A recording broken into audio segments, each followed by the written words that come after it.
Right after Guimaras, we're about to explore the heritage haven of Panay, Iloilo, and the seafood capital of the Philippines, Capiz City. Come a little closer, I wanna dance with you. Everything's moving slower, I don't know what it is you do. I've been looking at you all night, trying to figure you out. I just wanna make you smile. First destination, Gimbal Vanishing Mansion. Ang Vanishing Mansion na kilala rin bilang Disappearing House ay isang lumang Spanish-era mansion na tumatayo bilang testament for Gimbal's historical and cultural heritage. Kung ikaw ay isang history buff o isang simpleng mausisang manlalakbay, ang mansyon na ito ay nangangako na isang karanasan na parehong nakakabighani at hindi malilimutan.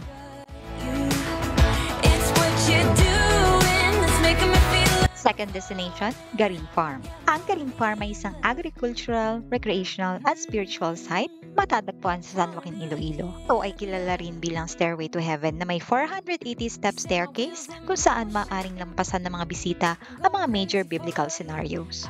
Like the ocean, I can see you want this too. 'Cause you've been looking at me all night, trying to figure me out. I just wanna let you know. So guys, meron sila mga van dito na umaakyat na pwede nyong i-avail for 400 pesos. Back and forth na yon, at ito ay mainam para sa mga bata at matatanda.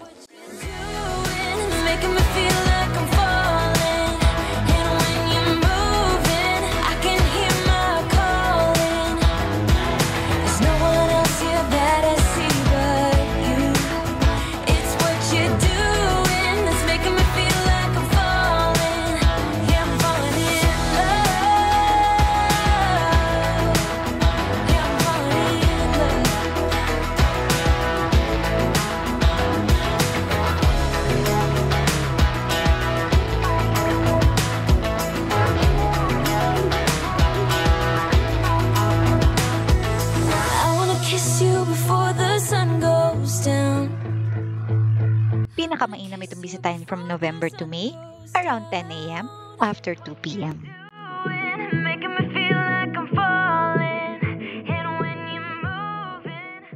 Third destination, Miagao Church.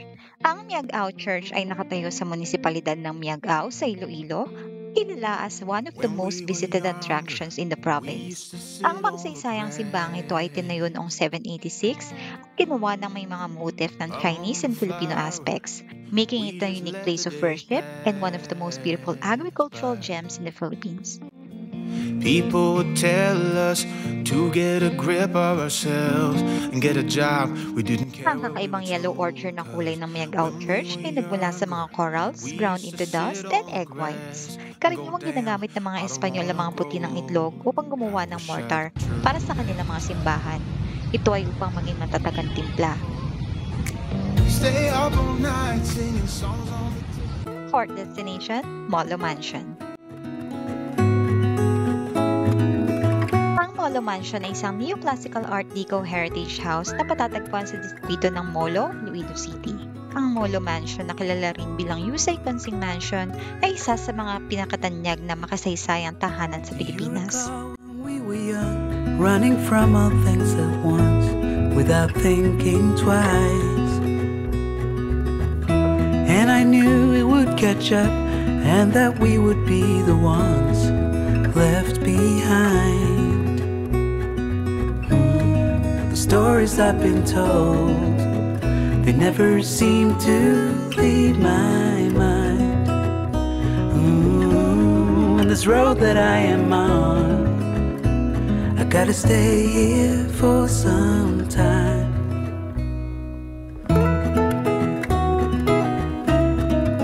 Kung hindi pa kayo nakakabili na inyong mga pasalubong, mayroon isang maliit na pasalubong center sa likod ng mansyon.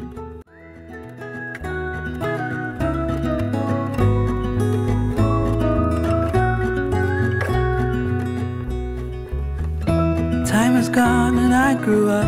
I somehow made it through without losing sight. And I still wonder where you are, and if you found a way out from the dark. The stories I've been told, they never seem to leave my mind.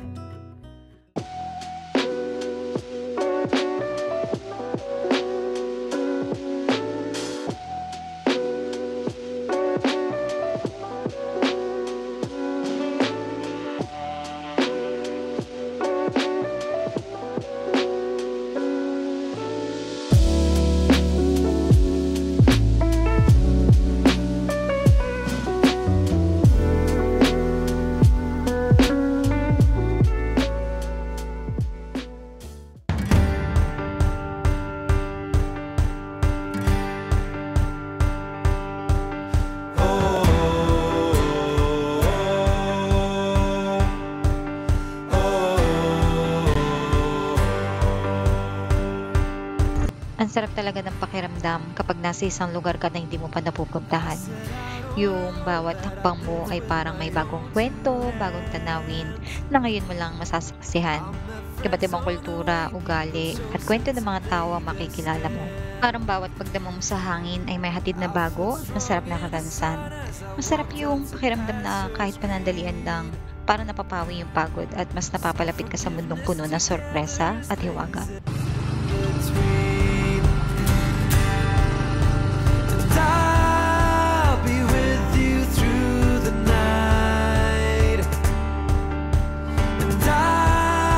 Turn every wrong to right. Baby, we're children of summer. We're meant to be free. Hearted, we're not like the others. No reason to be. And my ventures, they brought me to places I've never been.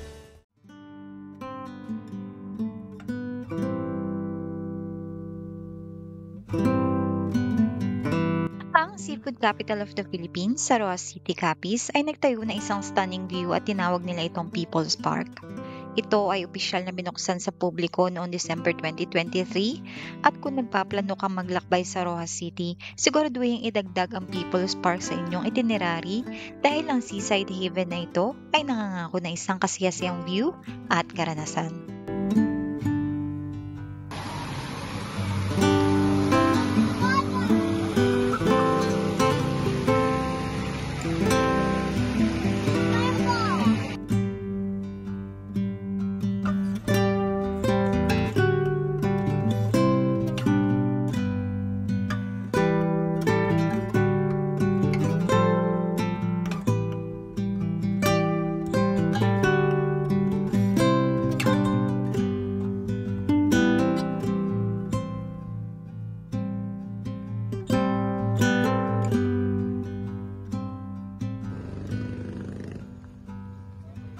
At dahil nasa seafood capital tayo ng Pilipinas, itry na rin natin ang mga seafoods nila dito.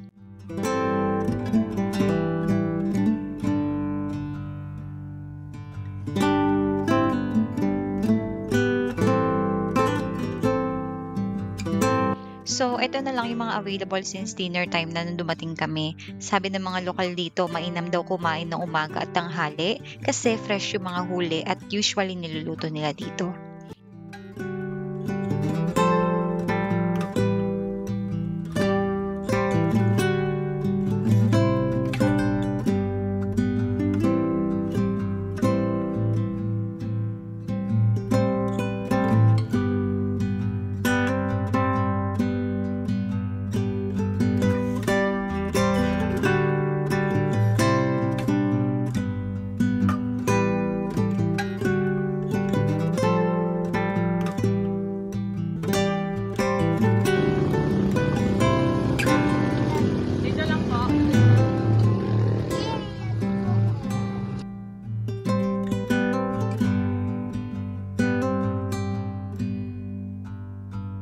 May mga available drinks din sila dito sa Hiraya Bed and Breakfast kung gusto nyo uminom ng kaunti bago matulog.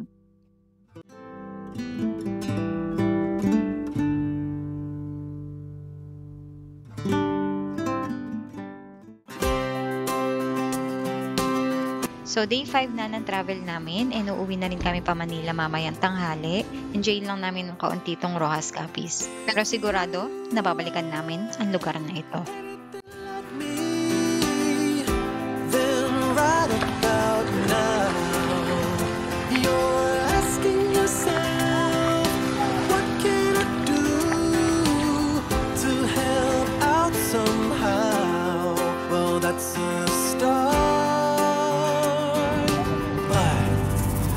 Just don't do,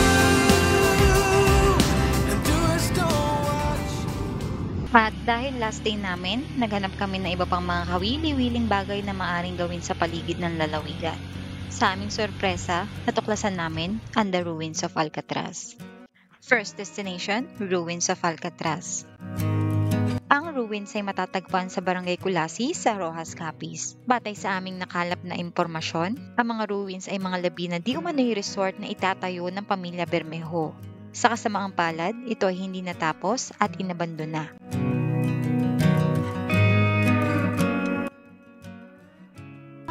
Saka Hindi na inayos ulit, no? Doon sa taas, cottage ka motel. Dito sa baba, swimming pool. Ay, talaga? Ito yung swimming pool. Oh, kaya mga bato alin doon sa taas, pinakalikid dito sa baba. Ang yan ang sila.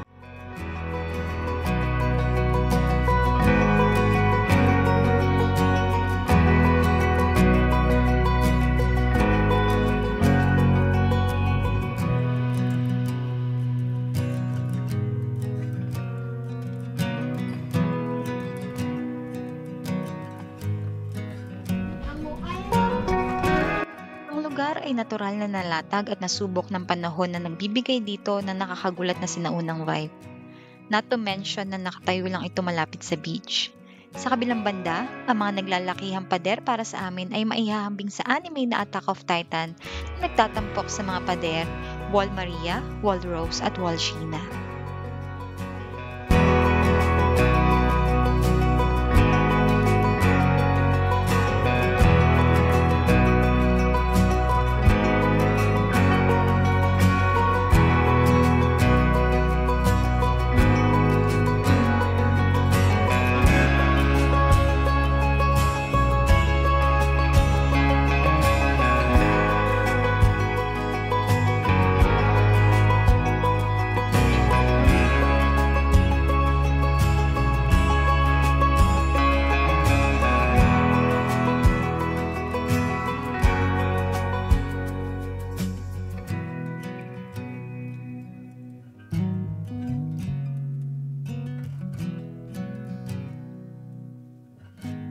Ang mga ruins ay napakaganda at kakaiba. Ito ay maaaring isang cinematic venue para sa isang eksena sa isang pelikula o kahit isang prenup para sa mga mapanlikhang isip. At isa pang kagandahan nito, walang entrance fee ang lugar. That gives everyone the freedom to witness it.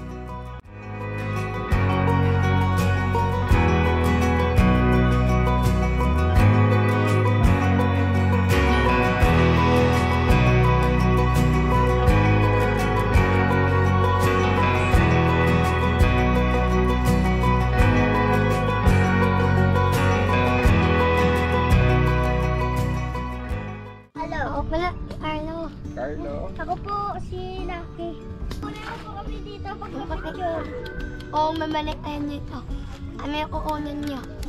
Naman, oo naman. Si Carlo, tsaka si Lucky. Lucky. Yan, tandaan niyo yan dyan.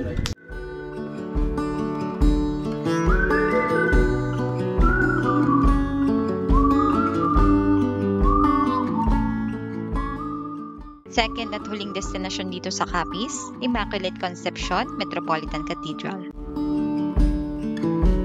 Ang Immaculate Conception Metropolitan Cathedral, na tinatawag ding Rojas Cathedral, ay matatagpuan sa lungsod ng Rojas, Capiz. Cornelia, you are one who will survive. Salamat, ate!